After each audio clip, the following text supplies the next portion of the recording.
You're too stupid to understand blueprints, Raphael. Just lay the bricks where I tell you to lay them and stop trying to look at the structural plans. Like, do you have any idea what you're looking at?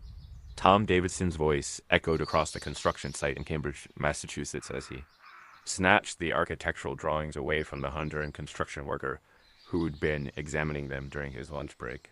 You're a bricklayer, actually. You're probably an illegal immigrant pretending to be a bricklayer. And the last thing I need is some idiot who can barely speak English questioning the work of licensed American engineers who actually know what they're doing. Stick to manual labor and leave the thinking to people who are qualified. What Tom didn't know, what this arrogant construction company owner was too busy asserting his authority and demonstrating his prejudice to notice, was that the illegal idiot who was too stupid to understand blueprints he'd been verbally abusing for 6 months was actually Rafael Mendoza, a fully licensed architect with 20 years of experience designing and overseeing construction of 15 high-rise buildings throughout Honduras, including several award-winning structures that had withstood major earthquakes due to his innovative structural engineering, now reduced to laying bricks in Massachusetts because the United States wouldn't recognize his architectural credentials, despite his expertise far exceeding most American architects Tom employed. And what Tom definitely didn't realize was that Raphael had been examining those blueprints. Because he'd noticed what appeared to be a critical structural error in the load-bearing calculations, a mistake that would cause the entire six-story residential building to collapse within 2 years of completion, killing an estimated 200 residents and creating a $100 million lawsuit that would bankrupt Tom's construction company and potentially send him to prison for negligent homicide. And the only person who understood the catastrophic flaw was the stupid illegal bricklayer, whose architectural expertise Tom had spent 6 months dismissing with racist contempt. Bro, you see, I was actually working on that Cambridge construction site myself, providing security consultation for the development company that had hired Tom's firm to build this residential complex. I'd been there for about 3 weeks, assessing site security protocols and worker safety systems, which meant I'd witnessed Tom Davidson's pattern of verbally abusing Raphael and other immigrant construction workers with language that went way beyond normal construction site rough talk into genuinely cruel and racist territory. And I'd noticed Raphael too, because after 40 years in security work, including plenty of time on construction sites, you develop an eye for recognizing when someone's current job doesn't match their actual capabilities. The way Raphael assessed the building's structural progress, the questions he'd quietly ask other workers about load distribution and foundation work, the careful attention he paid to how the building's frame was being assembled, all suggested he understood architectural engineering at a level that basic bricklaying didn't require, you know? Before I tell you how that structural flaw nearly caused a catastrophic building collapse that would have killed hundreds of people, and how the illegal idiot Tom had been abusing turned out to be the only person on site who understood enough architecture to prevent the disaster. Let me ask you something that probably hits home for folks who've worked construction or witnessed how contractors treat immigrant labor. Have you seen highly educated immigrant professionals being verbally abused on job sites by bosses who assume construction workers are uneducated? Drop your city and country in the comments and share your stories about architects or engineers you've met working manual labor because credentials aren't recognized. Because what happened on that Massachusetts construction site is going to show you exactly why assumptions about immigrant workers, based on their current jobs and accents, can literally determine whether hundreds of people live or die when structural engineering errors get built into residential buildings. And hey, before we get into Raphael's story, let me give appreciation to Marcus Johnson from Boston, Massachusetts, and Jennifer Martinez from Worcester, Massachusetts, who've been consistently engaging with our videos and sharing their own construction industry experiences. Marcus, your comment about your uncle who was a civil engineer in Jamaica but works as a carpenter, here really resonated with viewers. Jennifer, appreciate you sharing how your father, who was an architect in Mexico, ended up doing drywall installation because credentials weren't recognized. Y'all keep those stories coming because they remind people that construction sites are full of immigrant professionals whose expertise far exceeds the manual labor they're forced to do. Now, if you'll pardon an old man for getting comfortable here at this construction site trailer where I am having my coffee and reviewing security footage before the afternoon shift starts. Stories about architects and engineers reduced to manual labor while their expertise goes to waste always affect me deeply. At my age, having worked security on construction projects in architectural firms, and everywhere buildings get designed and built. I've met countless immigrant architects, structural engineers, and construction managers laying bricks or pouring concrete because American licensing systems won't recognize international credentials, despite that expertise often exceeding domestic standards, especially when it comes to designing buildings that withstand earthquakes and hurricanes, which many immigrant architects have practical experience with that American architects only study theoretically. Thank you for staying with Uncle Sam as I tell you about one of the most dramatic demonstrations I ever witnessed of why judging construction workers by their current jobs, rather than their actual architectural knowledge, can literally cost hundreds of lives when structural errors get overlooked by everyone. Except this stupid bricklayer who is actually a licensed architect. To understand how Rafael Mendoza ended up laying bricks in Massachusetts, despite being one of Honduras' most accomplished architects. We got to go back about 7 years to when gang violence and extortion targeting successful professionals in Tegucigalpa made continuing his architectural practice impossible and dangerous for him and his family. Rafael had been born in Tegucigalpa in 1975, growing up in Honduras during a period of relative stability before gang violence and cartel activity had transformed Central America into one of the world's dangerous regions. His father had been a construction foreman, his mother a mathematics teacher, and Rafael had been fascinated by architecture from childhood, the kind of kid who'd build elaborate structures from whatever materials he could find, who'd study buildings and imagine how they were designed, who'd dream about creating structures that would define city skylines. I loved the challenge of architecture. Rafael had told me during our conversation after the structural disaster was prevented. Taking empty space and imagining a building that would stand there for 50, 100 years. Understanding the physics and engineering that would keep people safe inside. Creating something beautiful that was also structurally sound. Architecture is art and science combined. You need creative vision and also rigorous engineering, knowledge to design buildings that don't fall down. Rafael's architectural education had been completed at Universidad Nacional Autónoma de Honduras in Tegucigalpa, where he'd earned his architecture degree and then completed additional structural engineering coursework.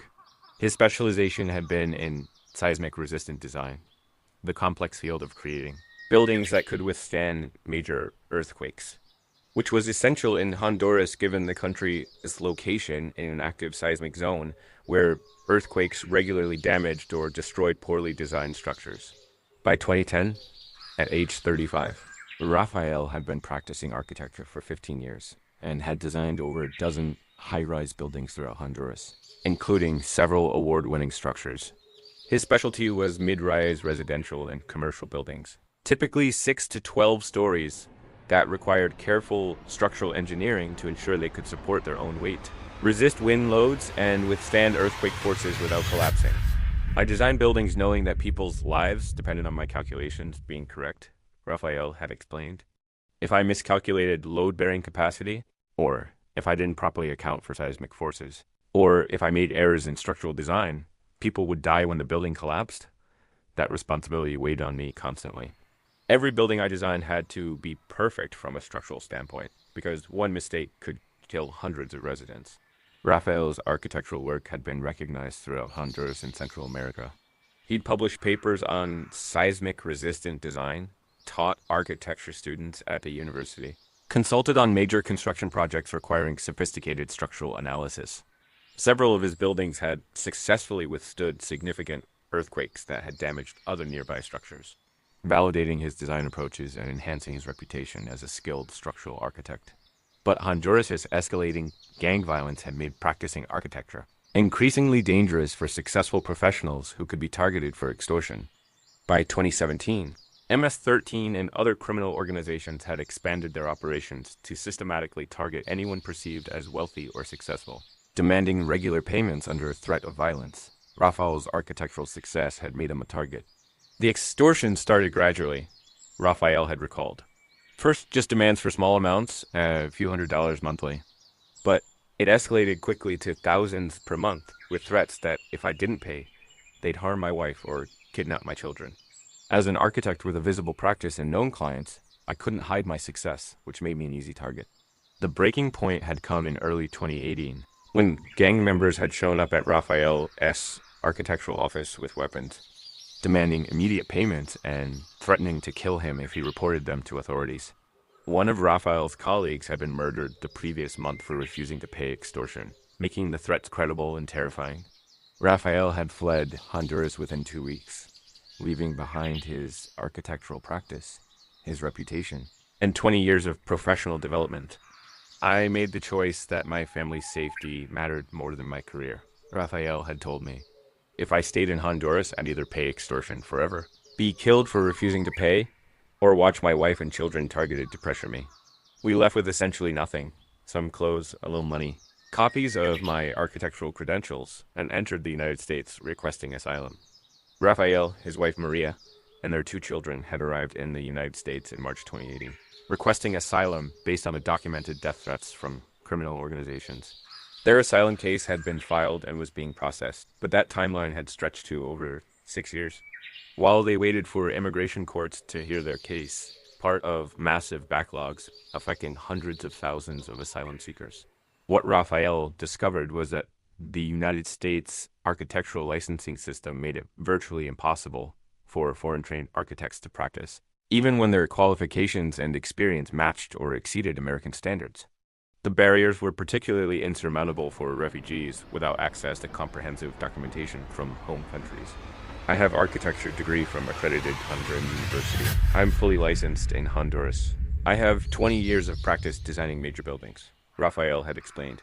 But in the United States, my degree isn't automatically recognized. I need to have my education validated by NCARB, the National Council of Architectural Registration Boards, which requires sending all my university transcripts, course descriptions, professor credentials, everything from Honduras. Then I need to pass 7 separate licensing exams, complete supervised practice under a licensed U.S. architect, pay over $10,000 in fees, a process that takes 5 to 7 years even if you have all documentation, but requesting documentation from Honduras would alert people to where I'd gone and potentially endanger my family or colleagues who helped me, Raphael had continued. Plus, I couldn't afford the credentialing process on the wages available to asylum seekers with limited work authorization. So I was stuck, licensed architect with 20 years of experience, but unable to practice architecture while waiting for both asylum approval and credential validation I couldn't afford. Raphael's asylum case remained pending after 6 years, still waiting for a court date and immigration system overwhelmed with cases. His work authorization allowed basic employment but not professional architecture practice without proper U.S. licensing.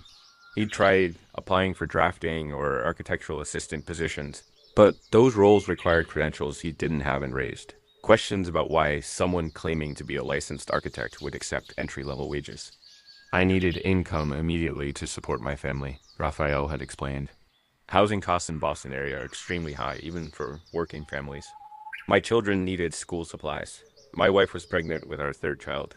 The only jobs available were construction work that didn't require verified credentials, bricklaying, concrete work, manual labor. So Rafael Mendoza, licensed architect who designed award-winning buildings, became Raphael, the bricklayer, earning $18 an hour doing work that required 0 architectural knowledge. The psychological devastation of that transition had been profound. Raphael would work his bricklaying shifts on construction sites, then return home and study architectural journals and building codes to maintain his professional knowledge. He'd practice structural calculations using his children's homework paper, keeping his engineering skills current even though he couldn't legally use them. He'd watch American architects and engineers make decisions about construction projects and want desperately to contribute his expertise. But revealing his architectural background would raise questions he couldn't afford to answer. The hardest part wasn't the physical labor or low wages, Raphael had told me. It was having expertise in structural engineering and watching buildings being constructed with potential problems that I could identify, while knowing that nobody would listen to a stupid bricklayer whose architectural knowledge they'd never believe or respect. I saw structural issues on multiple construction sites over the years, but I stayed silent because revealing my expertise might cost me the only job I could get. Tom Davidson's construction company had hired Raphael about 6 months before the structural disaster, bringing him onto the Cambridge residential project as part of the bricklaying crew. Tom was a 3rd-generation construction contractor who'd inherited his father's company. And he embodied that particular type of construction boss who confused inherited business with actual building expertise. He treated immigrant construction workers with contempt that went beyond normal workplace hierarchy into genuine racist abuse. Tom's verbal abuse of Raphael had been relentless from day one. It wasn't just normal construction site rough language. It was deliberate cruelty targeting Raphael's nationality, his accent, his immigration status, designed to humiliate and degrade. Tom seemed to take particular pleasure in mocking Raphael in front of other workers, establishing a hierarchy where the stupid illegal was the lowest person on the construction site. "You're too stupid to understand blueprints, Raphael," Tom would say when he'd catch Raphael looking at architectural drawings during breaks. "Just lay the bricks where I tell you to lay them. You don't have the education or intelligence to understand. Structural engineering, that is for American engineers who actually know what they're redoing." "I understand, Mr. Davidson," Raphael would reply with dignity, not arguing because past experience had taught him that revealing his architectural credentials would either not be believed or would create problems. "I just like to understand the building I'm working on. You like to understand." Tom would mock. "You're a manual laborer, probably illegal, who can barely speak English. The last thing you're going to do is understand complex architectural engineering that American professionals spent years learning. Stick to laying bricks. That's the limit of what someone like you can handle." I'd witnessed these interactions multiple times during my security assessment, and each one had made me angrier at Tom's cruelty, and more certain that Raphael had capabilities far beyond what his bricklaying job suggested. But I'd also learned over decades that confronting workplace abuse often just escalates situations and harms the workers you're trying to protect. So I documented Tom's behavior in my security reports while watching for opportunities to intervene more effectively. The structural crisis that would expose both Tom's ignorance and Raphael's expertise had been developing for months without anyone on the construction site recognizing it. The 6-story residential building being constructed was designed by a mid-tier Boston architectural firm, with structural engineering calculations performed by a consulting firm that specialized in multi-story residential structures. The plans had been approved by Cambridge building inspectors. The foundation had been poured, and the steel frame was being erected following the approved structural drawings. But there was a critical error in the load-bearing calculations that neither the architects, the structural engineers, nor the building inspectors had caught. The miscalculation involved how the building's weight would be distributed across the foundation and supporting columns, specifically. The plans underestimated the building's total weight by approximately 30% due to errors in calculating the weight of concrete, interior walls, and building systems. This meant that the foundation and support columns were inadequate for the actual load they'd need to bear once the building was completed and occupied. The consequence of this error was that within 2 years of the building being occupied, as the concrete fully cured and settled, as the building materials compressed under load, as residents moved in with furniture and belongings, the inadequate foundation would begin to fail. The support columns would develop stress fractures. The foundation would crack, and eventually the entire building would collapse catastrophically, killing hundreds of residents and creating one of the worst construction disasters in Massachusetts history. Raphael had noticed signs of the problem about 3 weeks before my story takes place. He'd been working on the 3rd floor masonry when he observed that the steel support columns seemed lighter gauge than what he'd expect for a building of this height and intended occupancy load. During lunch breaks, he'd examined the structural drawings that were posted in the construction trailer, and his architectural training had immediately flagged the load-bearing calculations as potentially insufficient. "I did quick mental calculation of building weight based on the drawings," Raphael had explained to me. "Height, floor area, construction materials, occupancy load, building systems, everything that contributes to total weight the foundation must support. My estimate was about 30% higher than what the structural drawing showed. That's not small margin of error. That's catastrophic. Miscalculation, that means the building will collapse." Raphael had tried multiple times to bring his concerns to site supervisors, but each attempt had been dismissed or resulted in verbal abuse from Tom Davidson. When Raphael had mentioned to a foreman that the support column seemed inadequate, he'd been told to stop questioning decisions made by licensed engineers. When he tried to point out specific calculations that appeared wrong, Tom had exploded at him for pretending to understand engineering. The situation had reached its point on the day I started this story. Raphael had been examining the structural drawings. During his lunch break, trying to verify his calculations and determine whether he was correct about the error, when Tom had caught him and delivered that opening tirade about being too stupid to understand blueprints. "You're a bricklayer," Tom had shouted while snatching the drawings away. "Actually, you're probably an illegal immigrant pretending to be a bricklayer. Stop trying to look at plans you're not qualified to understand and get back to work." "Mr. Davidson, please." Raphael had tried one more time. "I think there is a serious problem with the structural calculations.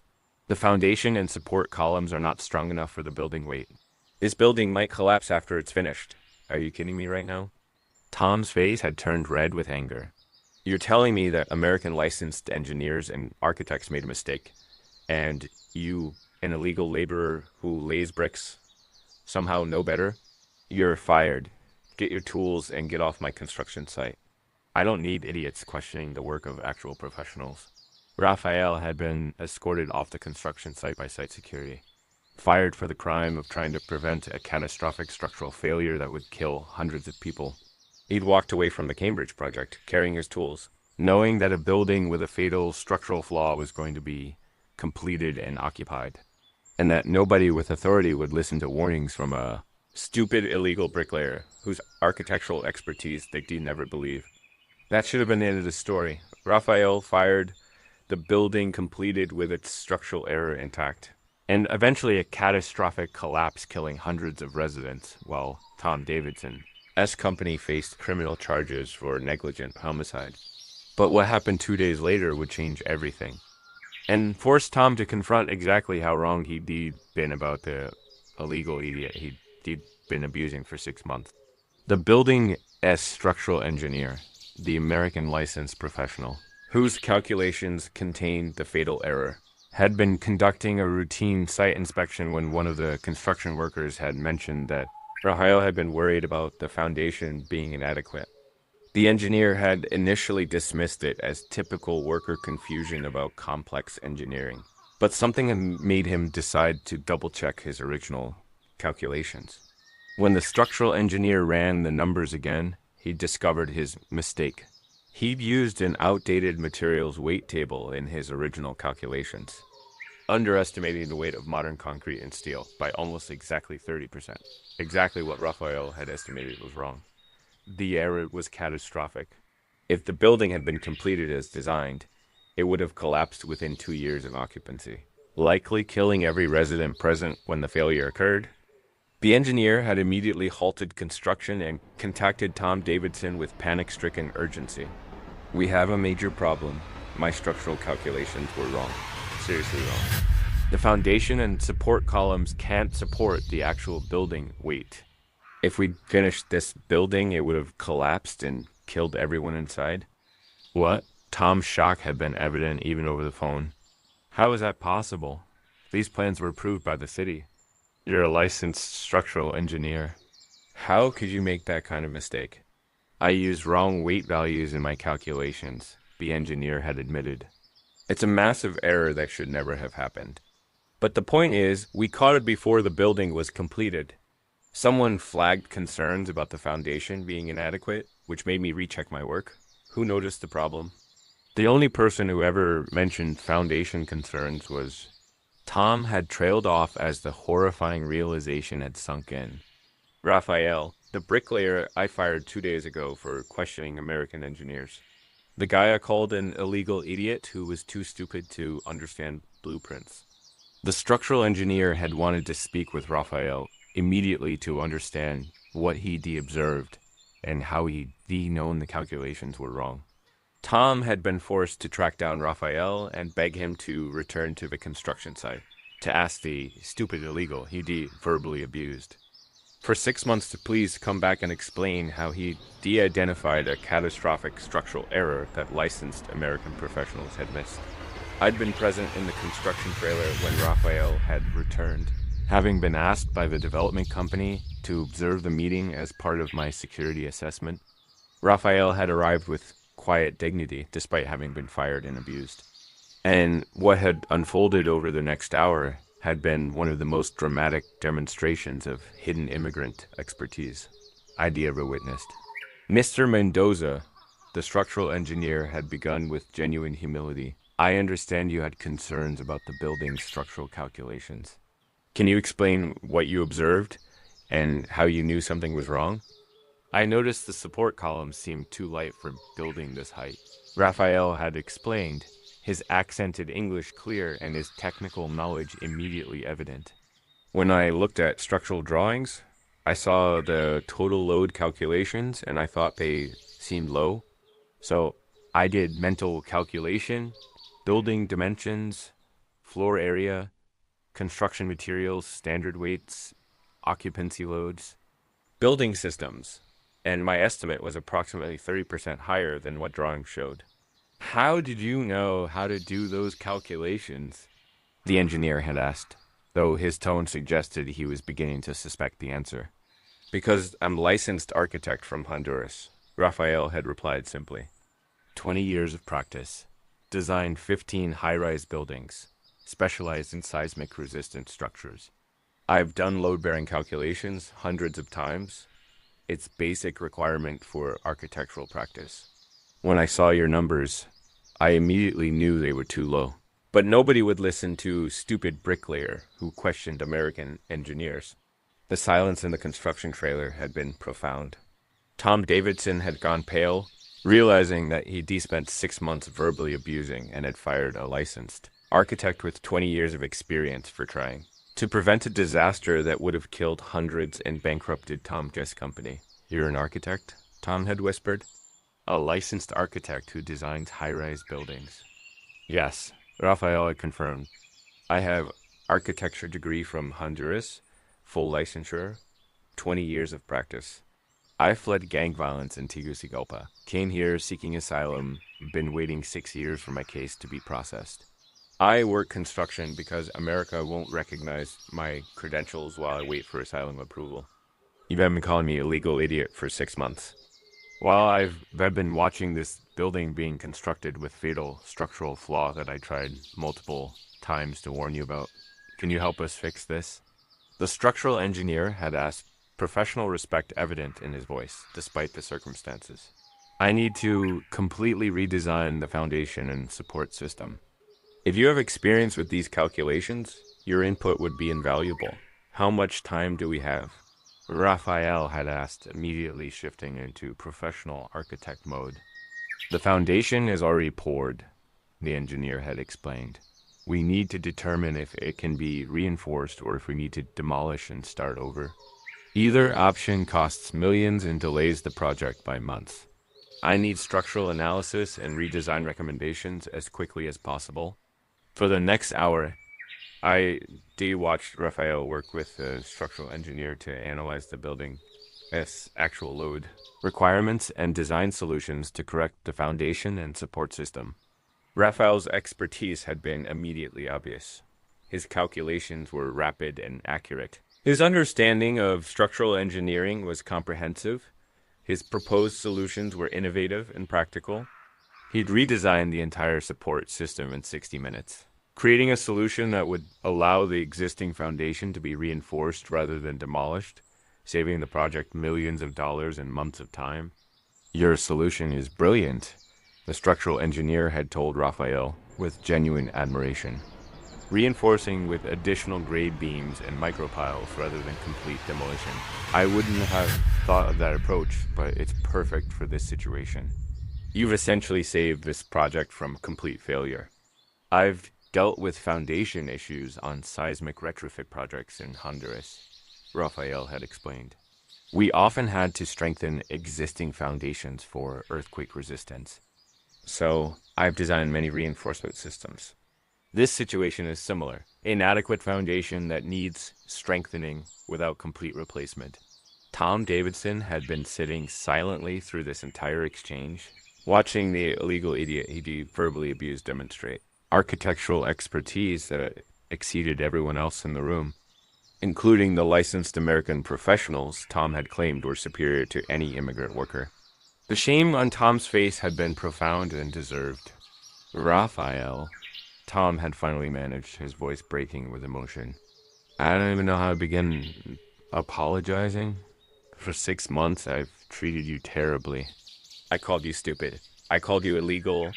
I mocked your intelligence and your English. I fired you for trying to save this project and potentially save hundreds of lives. And it turns out you're more qualified than any architect or engineer I've ever employed. You're right that you don't know how to apologize, Raphael had replied, his voice carrying justified anger beneath his usual dignified restraint. Because words won't undo 6 months of racist abuse. Words won't erase being called an idiot every day while I watched this building being constructed wrong and nobody would listen. Words won't fix that you fired me for trying to prevent a disaster that would have killed hundreds of people. You only recognized my value after your structural engineer confirmed. I was right, Raphael had continued. But my value didn't change between when you were calling me too stupid for blueprints this morning and when you needed my architectural expertise this afternoon. I was the same licensed architect with the same knowledge. What changed was whether you could see past your racism and assumptions about immigrants to recognize expertise that was right in front of you all along. The development company had immediately hired Raphael as a project architect consultant at a salary reflecting his actual qualifications, approximately $95,000, annually compared to the $37,000 he'd been earning as a bricklayer. They had also agreed to fund his entire architectural licensing process, including credential validation, all 7 licensing exams, and supervised practice requirements, approximately $15,000 that would let Raphael finally pursue U.S. licensure. The structural corrections Raphael had designed were implemented over the following 3 months, with Raphael supervising to ensure proper execution.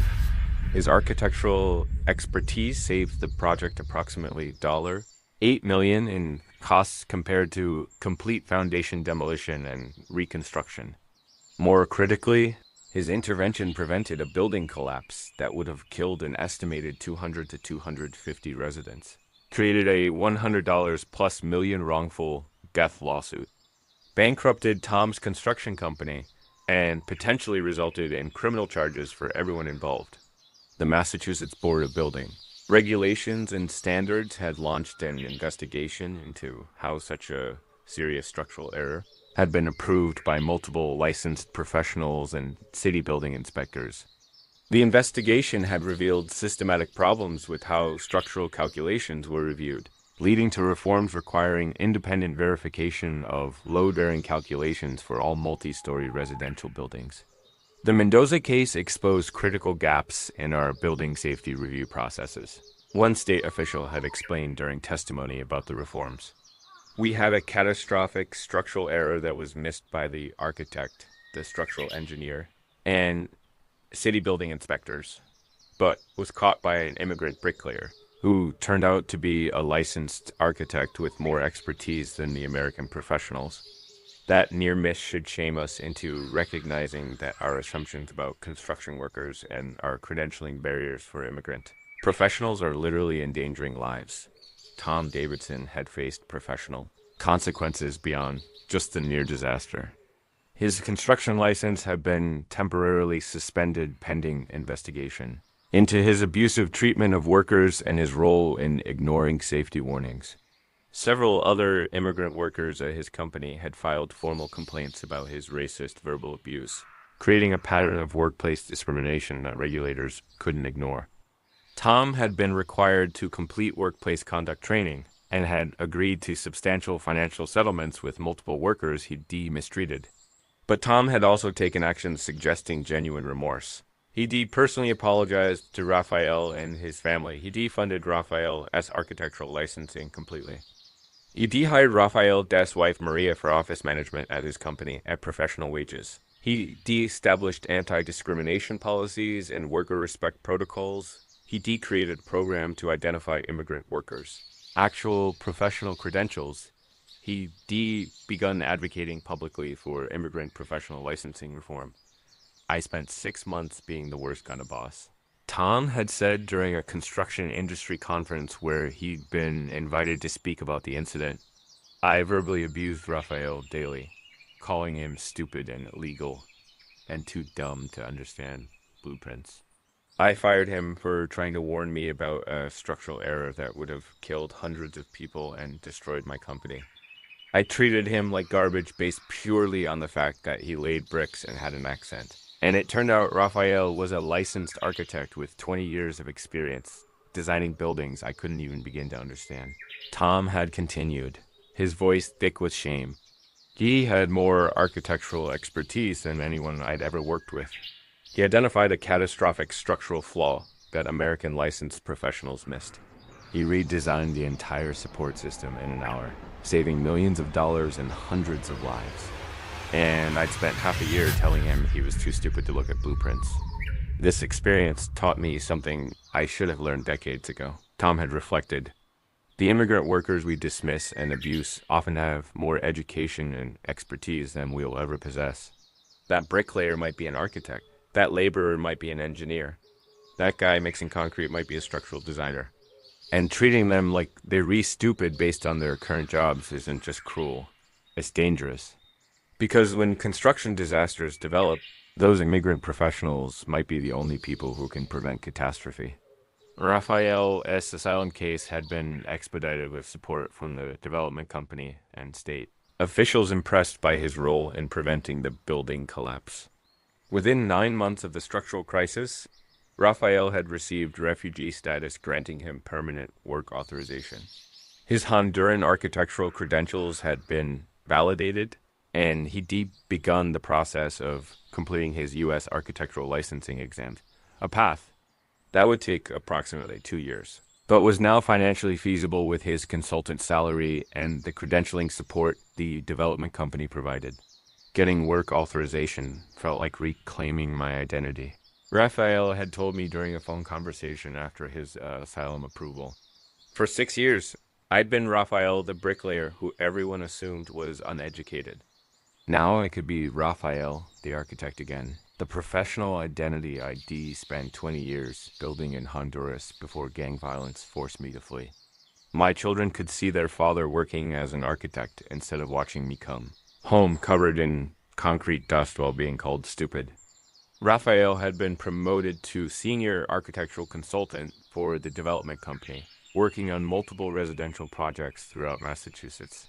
His expertise in structural engineering and seismic-resistant design had been particularly valuable for projects requiring sophisticated architectural solutions.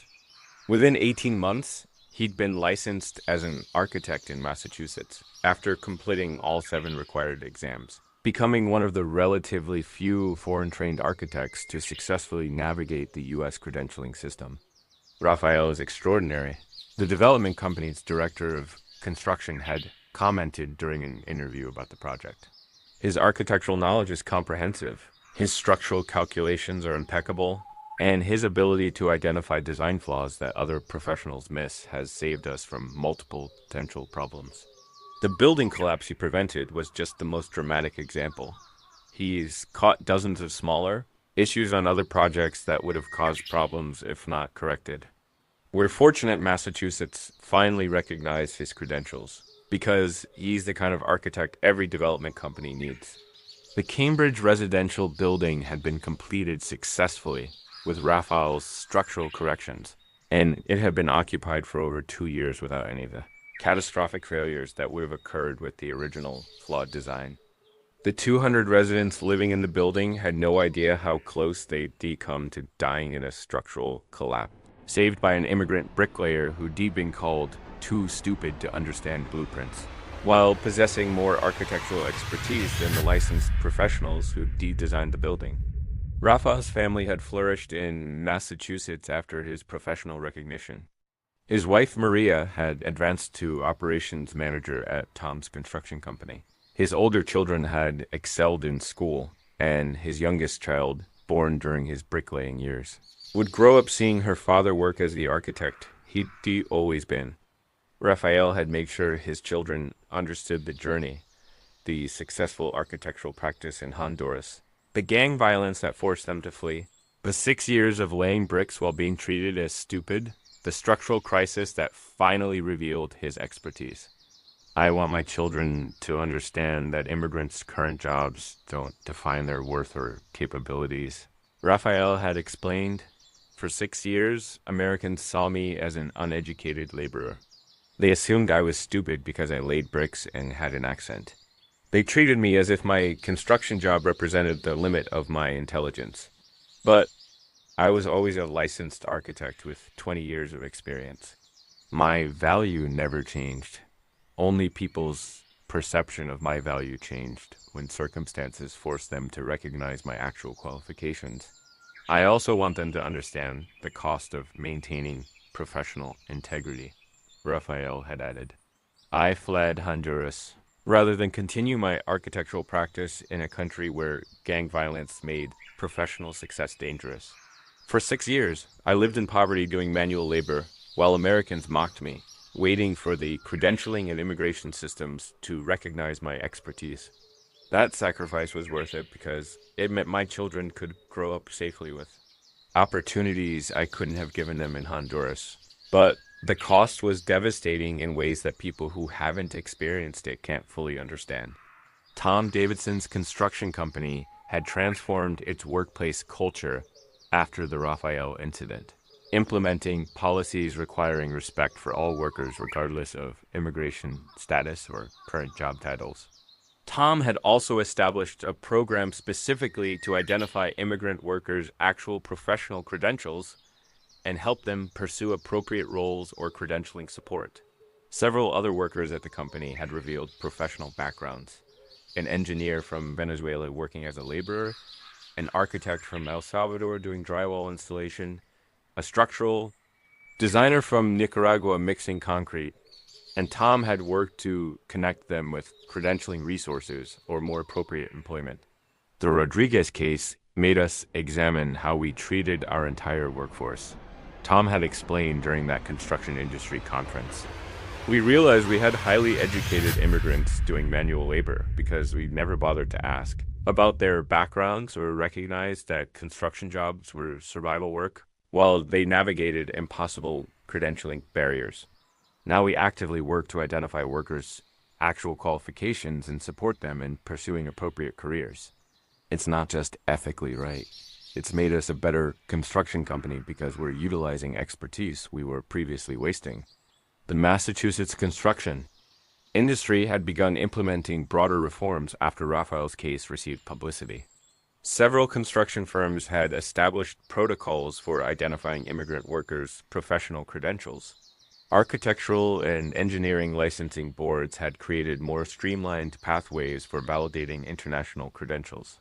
And worker protection organizations had used Raphael's story to advocate for stronger anti-discrimination policies and workplace respect requirements on construction sites.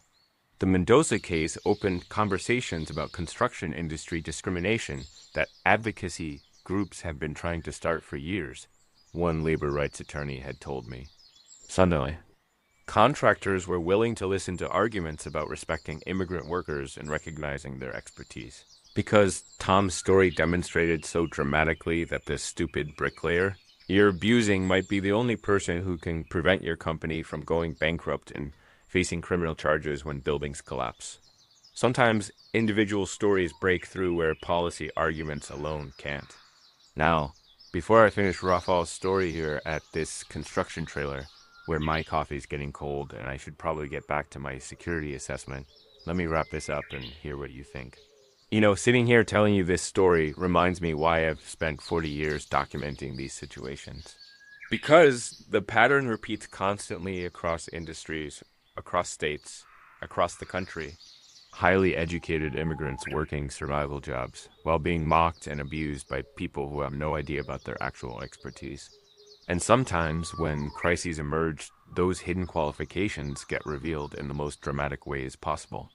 So, if you found value in Raphael's story about being an architect forced to lay bricks while trying to prevent a building collapse, do me a favor and hit that subscribe button. We've got more stories about immigrant professionals whose expertise literally saved lives despite being dismissed as too stupid by people who should have been listening to them all along. And drop a comment telling me if you've witnessed similar situations on construction sites. Architects or engineers working manual labor, professionals whose warnings were ignored until disasters proved them right. Share your city and country. Because these stories connect people across the world who've experienced or witnessed these same patterns. And hey, special appreciation to Carlos Ruiz from Springfield, Massachusetts, and Michelle Santos from Cambridge, Massachusetts, who've been engaging with our videos and sharing their own construction industry experiences. Carlos, your comment about your brother who is a structural engineer in Colombia but works as a construction laborer here really resonated. Michelle, appreciate you sharing how your father, who was an architect in Brazil, ended up doing carpentry because credentials weren't recognized. Y'all keep those stories coming because they remind everyone that construction sites are full of immigrant expertise that we're systematically wasting. Well, bro, looks like our lunch break is just about over. I can see Tom Davidson heading back toward the construction site, probably still processing everything that happened with Raphael. We should probably get back to work before someone decides we're taking too long and starts giving us attitude about productivity. Though honestly, after spending 3 weeks watching how Tom treated his workers, I'd love to see him try that approach with me. Might remind him that security consultants have seen enough workplace abuse to recognize it immediately and aren't afraid to document it in official reports that development companies actually read. But that's a conversation for another day. Tomorrow, if we meet up for lunch again, remind me to tell you about a situation I witnessed at a hospital in Providence. Overnight janitor everyone assumed was just cleaning floors turned out to be a neurosurgeon from Syria who diagnosed a patient's stroke symptoms that the American doctors had missed. You're going to love that one because it follows the same pattern. Entitled Medical Professionals Dismissing Immigrant Janitor. Medical Emergency Develops. Janitor Reveals Hidden Expertise That Saves a Life. Never gets old watching arrogance collide with reality and lose, It'll be a real pleasure if we run into each other here again tomorrow. Maybe by then, the structural reinforcements will be progressing enough that you can see Raphael's architectural genius in action, watching him supervise construction work while everyone remembers he's the guy they used to dismiss as too stupid to understand blueprints. There's something satisfying about seeing justice play out in real time, even when it took a near catastrophe to force that recognition. Anyway, let's get back to our respective jobs before some manager with half our experience decides to lecture us about work ethic. And hey, keep your eyes open on construction sites. That guy laying bricks might be an architect. That woman mixing concrete might be an engineer. That laborer everyone's dismissing might be the only person who understands enough structural engineering to prevent your building from collapsing and killing everyone inside. Current jobs tell you nothing about immigrant workers' actual capabilities, and assumptions based on accents or manual labor can literally cost hundreds of lives when people with expertise get ignored. Thanks for listening to Uncle Samba's story about Raphael and Tom and that Cambridge construction site, where one boss learned the hardest possible way that calling your worker an illegal idiot too stupid for blueprints can prevent him from saving your company from bankruptcy, and you from potential prison time when the building he tried to warn you about collapses and kills 200 people. Stay humble out there. Treat construction workers with respect regardless of their current jobs. And remember that the immigrant you're abusing might be a licensed architect whose expertise will determine whether your buildings stand or fall. Until next time, bro. Well, bro, looks like our lunch break is just about over. I can see Tom Davidson heading back toward the construction site, probably still processing everything that happened with Raphael. We should probably get back to work before someone decides we're taking too long and starts giving us attitude about productivity. Though honestly, after spending 3 weeks watching how Tom treated his workers, I'd love to see him try that approach with me. Might remind him that security consultants have seen enough workplace abuse to recognize it immediately and aren't afraid to document it in official reports that development companies actually read. But that's a conversation for another day. Tomorrow, if we meet up for lunch again, remind me to tell you about a situation I witnessed at a hospital in Providence. Overnight janitor everyone assumed was just cleaning floors turned out to be a neurosurgeon from Syria who diagnosed a patient's stroke symptoms that the American doctors had missed. You're going to love that one because it follows the same pattern. Entitled Medical Professionals Dismissing Immigrant Janitor. Medical Emergency Develops. Janitor Reveals Hidden Expertise That Saves a Life. Never gets old watching arrogance collide with reality and lose, It'll be a real pleasure if we run into each other here again tomorrow. Maybe by then, the structural reinforcements will be progressing enough that you can see Raphael's architectural genius in action. Watching him supervise construction work while everyone remembers he's the guy they used to dismiss as too stupid to understand blueprints. There's something satisfying about seeing justice play out in real time, even when it took a near catastrophe to force that recognition. Anyway, let's get back to our respective jobs before some manager with half our experience decides to lecture us about work ethic. And hey, keep your eyes open on construction sites. That guy laying bricks might be an architect. That woman mixing concrete might be an engineer.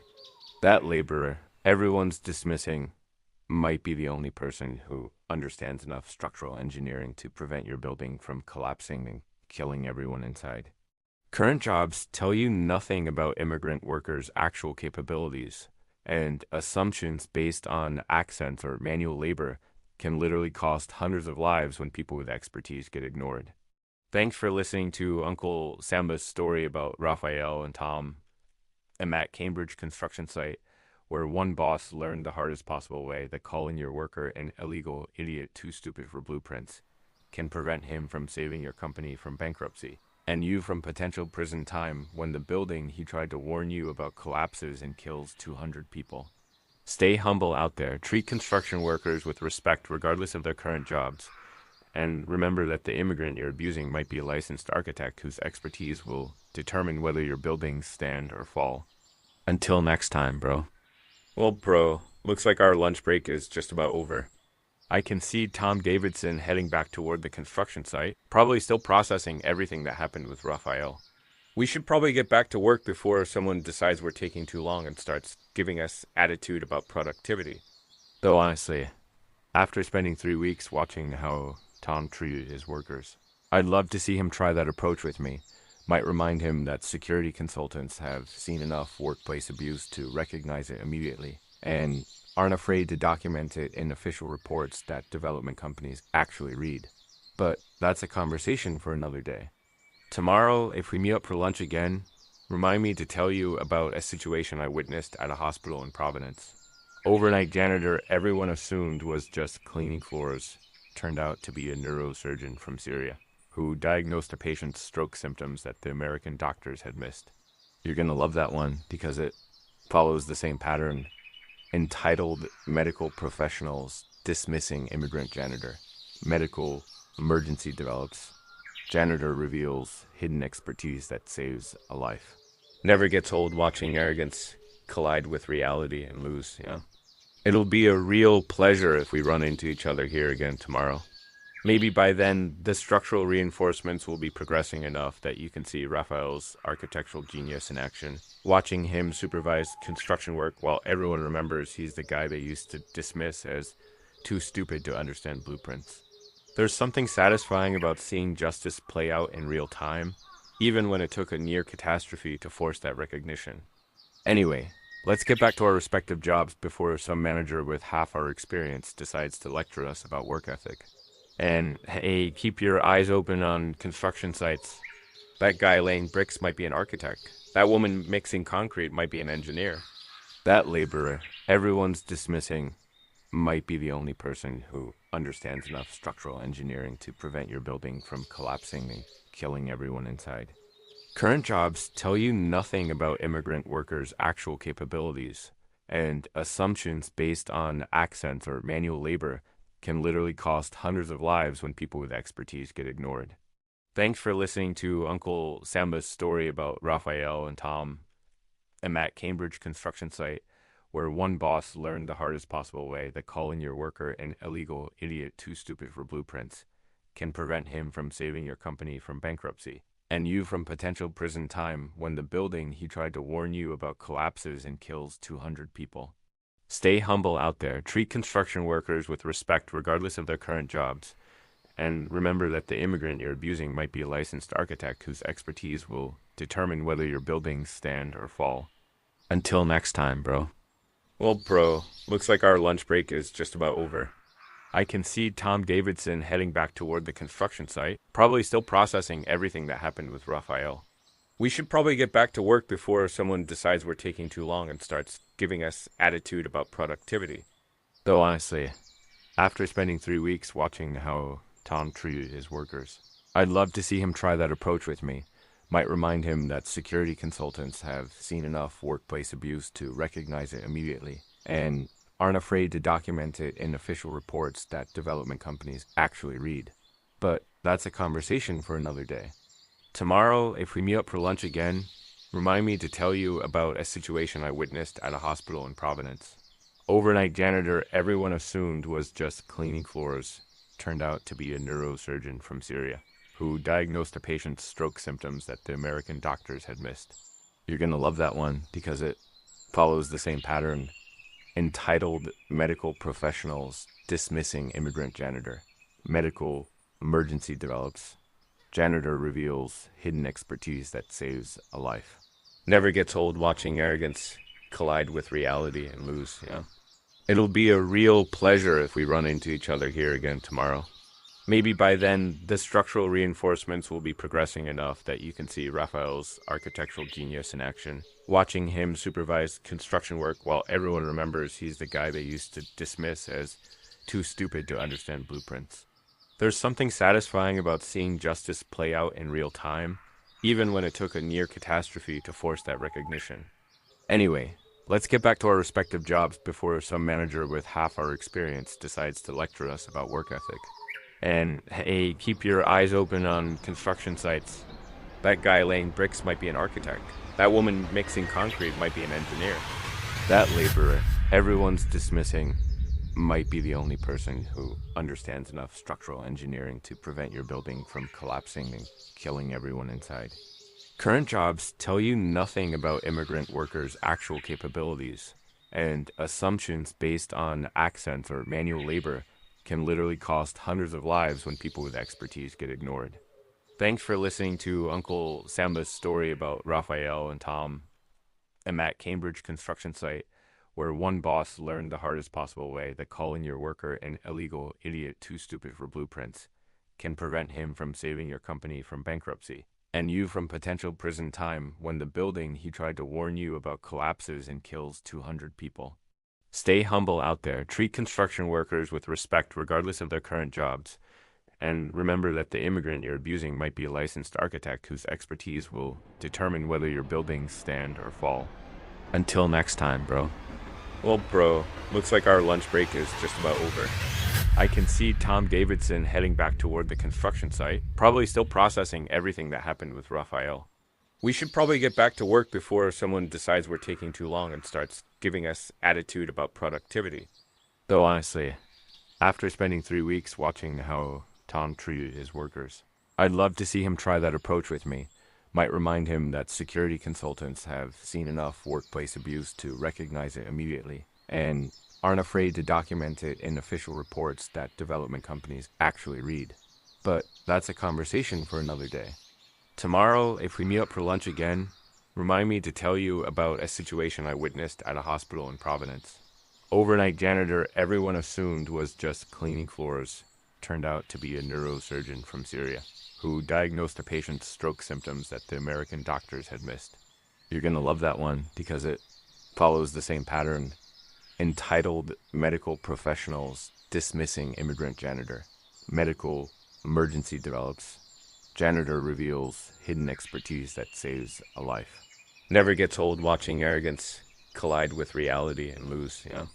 It'll be a real pleasure if we run into each other here again tomorrow. Maybe by then, the structural reinforcements will be progressing enough that you can see Raphael's architectural genius in action, watching him supervise construction work while everyone remembers he's the guy they used to dismiss as too stupid to understand blueprints. There's something satisfying about seeing justice play out in real time, even when it took a near catastrophe to force that recognition. Anyway, let's get back to our respective jobs before some manager with half our experience decides to lecture us about work ethic. And hey, keep your eyes open on construction sites. That guy laying bricks might be an architect. That woman mixing concrete might be an engineer. That laborer everyone's dismissing might be the only person who understands enough structural engineering to prevent your building from collapsing and killing everyone inside. Current jobs tell you nothing about immigrant workers' actual capabilities, And assumptions based on accents or manual labor can literally cost hundreds of lives when people with expertise get ignored. Thanks for listening to Uncle Samba's story about Raphael and Tom and that Cambridge construction site where one boss learned the hardest possible way that calling your worker an illegal idiot too stupid for blueprints can prevent him from saving your company from bankruptcy and you from potential prison time when the building he tried to warn you about collapses and kills 200 people. Stay humble out there. Treat construction workers with respect regardless of their current jobs. And remember that the immigrant you're abusing might be a licensed architect whose expertise will determine whether your buildings stand or fall. Until next time, bro.